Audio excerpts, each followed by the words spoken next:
ভাই একদিন গেলাম সিনেমা দেখতে, আর রিক্সা থেকে নেমে দেখি হলে একটি সুন্দরী মেয়ে দাঁড়িয়ে আছে। হঠাৎ দেখি সেই মেয়েটির চোখে আমার চোখ পড়েছে।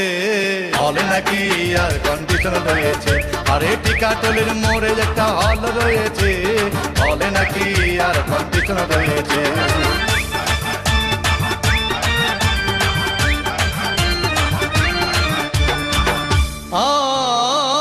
ভাই হাউসফুল কোনো টিকিট নাই, ব্ল্যাকের 10 টাকার টিকিট 20 টাকা দিয়ে কিনে নিয়ে কোন রকম ভিতরে বসলাম। হঠাৎ দেখি পাশে চেয়ারে সেই মেয়েটি আমার পাশেই বসেছে। হলে নাকি আর কন্ডিশন রয়েছে, আর এটি কাটলের মোড়ে একটা হল রয়েছে। হলে নাকি আর কন্ডিশন রয়েছে।